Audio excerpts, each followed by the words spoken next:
स्वागत है आप सबका फिर से एक बार आपके अपने YouTube चैनल आस्क ऑटो गुरु पर। मैं चेतन पाटिल लेकर आया हूं आज फिर एक नया संडे कमेंट बॉक्स। हफ्ते भर में आप लोगों के पूछे गए सभी सवालों में से कुछ चुनिंदा कमेंट्स के मैं देता हूं आज जवाब। हमेशा की तरह आज भी यही कहूंगा, सभी कमेंट्स को पढ़ना, उनको जवाब देना पॉसिबल नहीं है, प्रैक्टिकली पॉसिबल नहीं है, क्योंकि कई सारी कमेंट आती है आप लोगों की, तो समझा करो थोड़ा सा। और आज का जो पहला सवाल है ये लिखा है शुभम ऑफिशियल, और ये पूछना चाहते हैं, कुछ अलग ही फॉन्ट में इन्होंने लिखा है। पाटिल सर, मैंने HF डीलक्स BS6 ली है, उसको पानी से प्रॉब्लम आएगा क्या? अभी बारिश का मौसम चल रहा है, गांव के बाहर जाना पड़ता है, घुटने बाल पानी आता है।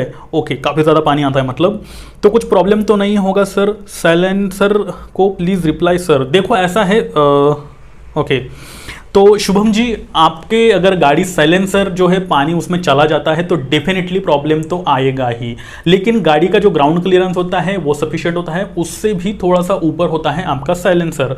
फिर चाहे आप 4 व्हीलर लो या फिर 2 व्हीलर लो, कोई भी लो, उसके साइलेंसर के अंदर पानी रिवर्स चला जाता है तो वो आपकी गाड़ी को दिक्कतें दे सकता है। लेकिन इतना अगर घुटने पर पानी है तो आप गाड़ी को ना ही लेके जाओ, यही आपके लिए बेहतर है। वैसे भी घुटने पर गाड़ी में पानी में गाड़ी चल भी तो नहीं पाती है, तो लेके जाने का सेंस ही नहीं बनता है। लेकिन उससे कम है पानी, मतलब थोड़ा कम है, टायर के 2-3 इंच ऊपर भी आ रहा है, चलता है, उसमें कोई प्रॉब्लम नहीं आता है। खास तौर पर साइलेंसर में पानी जाता भी नहीं है वैसी चीज़ अगर देखा जाए तो। लेकिन अगर गाड़ी डूब रही है पूरी तरह से, यानी कि साइलेंसर के ऊपर से पानी जा रहा है, उतनी लेवल है पानी की टायर्स के भी ऊपर से, तो भाई फिर प्रॉब्लम तो आनी ही है आपको। तो आप इस चीज़ का खास ख्याल रखो। साइलेंसर को बंद नहीं कर सकते, उसको बंद कर दिया तो गाड़ी चलेगी भी नहीं।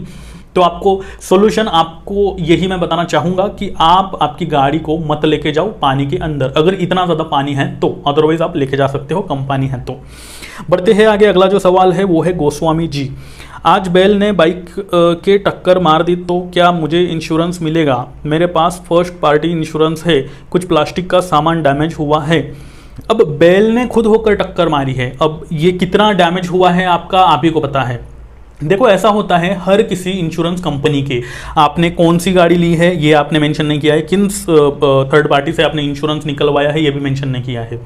हर किसी इंश्योरेंस कंपनी के अपने अपने रूल्स होते हैं, रेगुलेशंस होते हैं।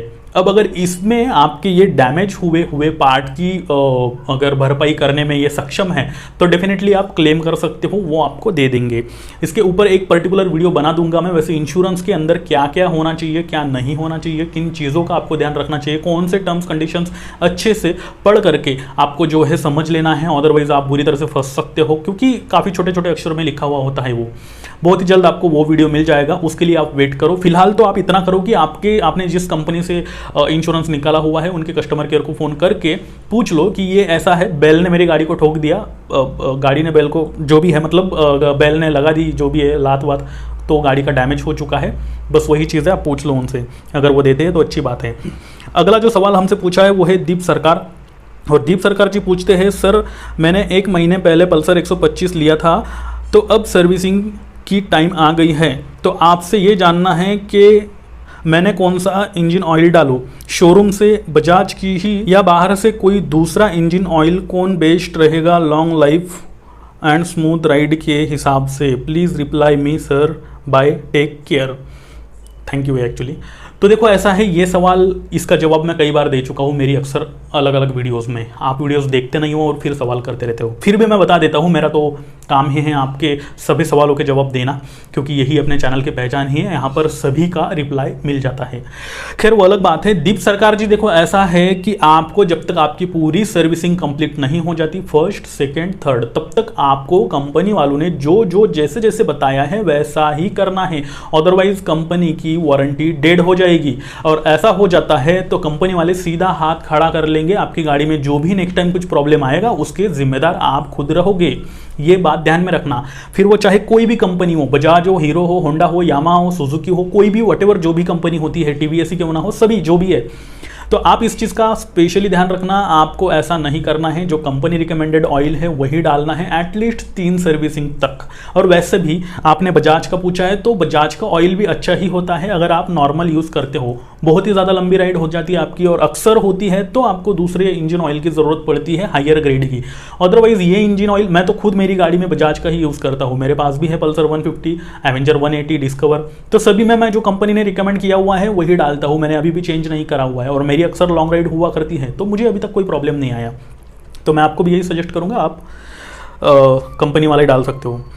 अगला जो क्वेश्चन है, कमेंट है, वो है गोविंद वजाट और ये पूछते हैं एक्सेस के इंजन के बारे में मैकेनिक का कहना है कि इंजन खोलने पर गाड़ी पहले जैसी नहीं रहती।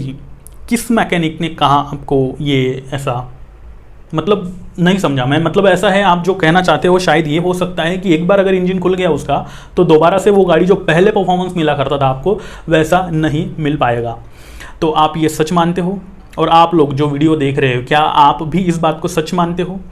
देखो, एक एग्जाम्पल के तौर पे अगर मैं बताना चाहूँ तो सपोज एक इंसान है कोई, या फिर समझ लो कोई दूसरा मशीन है, ये दोनों एग्जाम्पल दे रहा हूँ। इंसान का कुछ ऑपरेशन होता है, उसका पेट फाड़ के उसमें से कुछ होता है ऑपरेशन वगैरह, वो कर दिया, उसको वापस से डॉक्टरों ने ठीक कर दिया, चल भाई तू ठीक है 10-15 दिन का आराम कर ले, उसके बाद तू भाग ले, दौड़ ले, जो भी करना है कर ले। तो क्या वो पहले जैसी एक्टिविटीज़ नहीं कर पाता है?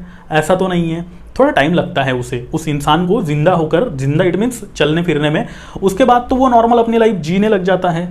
मशीन का मैंने एग्जांपल लिया था, कोई पर्टिकुलर एक मशीन है, चलो इंजन भी एक मशीन ही है, मैं इसी का एग्जांपल दे देता हूँ। तो अगर इंजन खोल दिया और खोलने के बाद उसमें जो प्रॉब्लम था वो सॉल्व कर दिया, जैसे ऑपरेशन, और फिर उसमें वापस से सारे स्पेयर पार्ट लगा दिए, जो भी जैसा था वैसे के वैसा लगा दिया, जो प्रॉब्लम सॉल्व करने के बाद फिट कर दिया सब कुछ एकदम अच्छे से, और फिर डाल दिया गाड़ी में, तो फिर क्यों नहीं अच्छे से चलेगा? मैं पर्टिकुलर एक्सेस की बात नहीं कर रहा हूँ, मैं हर एक गाड़ी की बात कर रहा हूँ। कोई भी गाड़ी हो, इंजन खुलता हमारी गलती से है, और खुलने के बाद बंद होने के बाद, यानी जो मैकेनिक देता है हमें शायद अच्छी ही देता होगा, कुछ मैकेनिक होते हैं जिनसे गलतियाँ हो जाती है, लेकिन ऐसे बहुत कम मैकेनिक होते हैं। तो ऐसे में जब वो गाड़ी हमें लौटाता है तो उसके बाद भी हमें उसको अच्छे से चलाना होता है। जो प्रॉब्लम है वो पर्टिकुलर क्या प्रॉब्लम था, उसके लिए हमें उस गाड़ी को कितने दिनों तक कैसी चलानी है, कितना अच्छे से उसका ख्याल रखना है, क्या उसके ऊपर लोड बिठाना है नहीं बिठाना है, और भी कई सारी चीज़ें होती हैं। इन चीज़ों को तो हम भूल ही जाते हो, बस ये सोच लेते हो चलो प्रॉब्लम सॉल्व हो गया अब दौड़ाने लग जाओ। तो इसी वजह से आपके एक्सेस हो या फिर कोई भी हो, जो भी व्हाटएवर गाड़ी है, एक बार इंजन खुल गया, वापस से उसे चिपका दिया, लगा दिया, और उसके बाद आपने बहुत मतलब बैलों की तरह गाड़ी ने दौड़ानी है, चलानी नहीं है। वैसे उसमें भी कुछ पर्टिकुलर क्राइटेरियाज होते हैं, उस हिसाब से गाड़ी को यूज़ करना है। प्रॉब्लम के ऊपर डिपेंड करता है, प्रॉब्लम कितना बड़ा था, तो वही चीज़ है। तो आपका यहाँ मानना है, मैं आपको साफ साफ नकारता हूँ, ऐसा नहीं होता है। एक्सेस हो, कोई भी हो, जो भी स्कूटी है, स्कूटर है, टू व्हीलर है, फोर व्हीलर है, एक बार इंजन खुल जाने के बाद उसको वापस लगाने के बाद वो अच्छे से नहीं चलेगी, ऐसा नहीं है। वो अच्छे से चलेगी, पहले जैसे चलेगी, लेकिन उसमें आपको कुछ चीज़ें होती है जिसका ध्यान रखना पड़ेगा। और वो चीज़ें क्या होती है, तो ये डिपेंड करती है कि आपके इंजन में क्या प्रॉब्लम था, उसे खोला क्यों गया, और उसके बाद फिक्स करने के बाद आपको उस प्रॉब्लम के बदौलत क्या आगे प्रिकॉशन लेनी है, यही चीज़ें होती है। बढ़ते हैं आगे। अगला जो सवाल है वो है कौशिक डे, इन्होंने पूछा है, sir please collect my question, I am very much puzzled, I buy new bike और ओल्ड बाइक। अगर देखो ऐसा है कि आप कौन सी बाइक खरीदना चाहोगे, इस पर भी पर्टिकुलर एक वीडियो बन सकता है लंबा चौड़ा, मैं शॉर्ट में बता देता हूँ आपको। अगर आप सीख रहे हो, आपको गाड़ी नहीं आती है, आपको इतना कॉन्फिडेंस नहीं है, फर्स्ट टाइम गाड़ी चला रहे हो, गाड़ी आती भी है, चलो समझो आप बहुत अच्छे से चला लेते हो, लेकिन इतना ज़्यादा कॉन्फिडेंस आपके अंदर नहीं भरा है कि आप गाड़ी अच्छे से चला लोगे, तो आपको हाथ साफ करने के लिए, प्रैक्टिस करने के लिए कोई सेकंड हैंड गाड़ी लेनी चाहिए। उस पर हाथ साफ करो, उसे रगड़ो, तोड़ो, मोड़ो, मसड़ो, जो भी करना है गाड़ी को करो, क्योंकि सेकंड हैंड गाड़ी है, आपको टेंशन ही नहीं लेनी है। अगर उसमें कुछ बड़ा मेजर खर्चा भी आ जाता है तो आप छोड़ सकते हो उसे और फिर नहीं ले सकते हो। अगर नई गाड़ी में मेजर कुछ प्रॉब्लम आ जाता है तो भाई फिर आपको तो खर्चे में डाल देगी वो। इसीलिए मैं सजेस्ट करूंगा, अगर आप सीख रहे हो तो ओल्ड पुरानी गाड़ी लियो। अब दूसरा यहाँ पे क्राइटेरिया ये भी आता है कि कुछ लोग होते हैं जो हायर सीसी की गाड़ी पसंद करते हैं, लेकिन उनका बजट कहीं ना कहीं अच्छा नहीं होता है और इसीलिए वो रीसेल वाली बाइक देखते हैं। तो इस चीज़ के ऊपर पर्टिकुलर मैंने एक वीडियो बना रखा है, चैनल पर जाकर आप उसे देख सकते हो कि सेकेंड हैंड बाइक लेने से पहले किन चीज़ों का ध्यान रखना चाहिए और क्यों लेनी चाहिए, ये भी इसमें है, आपको मिल जाएगा। यहाँ पे मैं सारी चीज़ें नहीं बता पाऊंगा, या फिर मैं कोशिश करूंगा डिस्क्रिप्शन में लिंक देने की, आप वहाँ पर जाकर देख लेना। और नई बाइक आप ले सकते हो, इसमें कोई दोहराया नहीं है। अगर आपको FI पसंद है तो आप FI के साथ जा सकते हो।